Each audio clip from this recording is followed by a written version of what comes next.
السلام عليكم ورحمة الله وبركاته. عاملين ايه؟ يا رب تكونوا بخير. اهلا بيكم يا اصدقائي في قناتنا الجميلة الحكاية بتقول ايه. النهاردة هنتكلم عن حاجة كلنا محتاجين نتعلمها ونفهمها اكتر، حاجة ممكن تغير حياتنا وتخليها مليانة بالبركة والسعادة. عارفين ايه هي بر الوالدين. مين فينا مش بيحب ماما وبابا؟ بس هل كلنا فعلا بنعرف نعبر عن حبنا ليهم بشكل الصح؟ يلا نبدأ حكايتنا النهاردة ونشوف مع بعض أسرار البر الحقيقي. يعني ايه بر الوالدين؟ بر الوالدين يعني انك تحبهم وتحترمهم وتقدر تعبهم اللي عملوه علشانك، مش بالكلام بس، لا بالافعال كمان. يعني لما بابا يتكلم تسمعه، ولما ماما تحتاج حاجة تجيبها من غير تردد.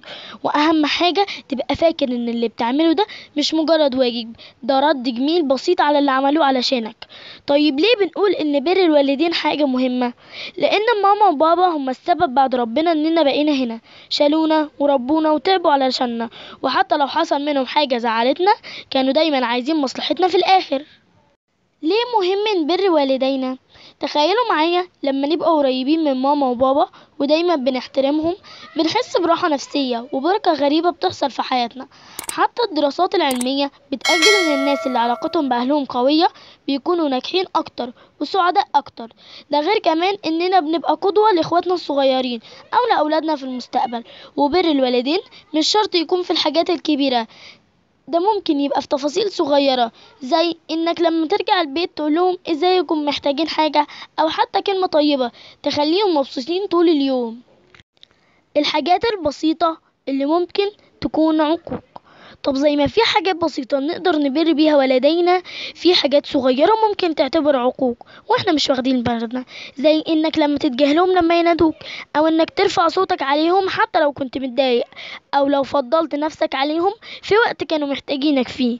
حاجة كمان ممكن تبقى عقوق هي انك تكون قليل الادب معاهم حتى لو بطريقة غير مباشرة، زي مثلا لو قلت كلمة مش لطيفة في وقت غضب، الكلمة دي ممكن تجرحهم جدا حتى لو ما قالوش حاجة.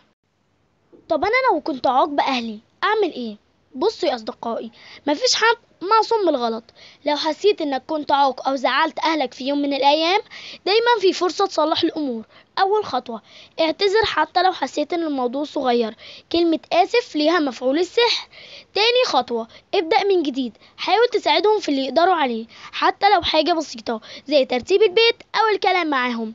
تالت خطوة، اظهر حبك، زي مثلا تحضنهم او تقولهم كلمة طيبة، او حتى تقعد وقت معاهم وتحسسهم انهم مهمين في حياتك. وبكده تكون خلصت حكايتنا النهاردة يا أصدقائي. خليكم فاكرين دايما ان ماما وبابا هم اكبر نعمة في حياتنا، ولو زعلناهم حتى من غير قصد نحاول نعوضهم بسرعة. وما تنسوش تقولوا لماما وبابا انكم بتحبوهم، ولو هم بعاد عنكم كلموهم واسألوا عليهم. شكرا انكم كنتم معايا، وما تنسوش تعملوا لايك واشتراك في القناة وتبعتوا الفيديو لاصحابكم، رأيكم بشكل ونت اكتر. واشوفكم مع جديد وحكاية بتقول ايه. وبس كده، كان معاكم ملك اسلام.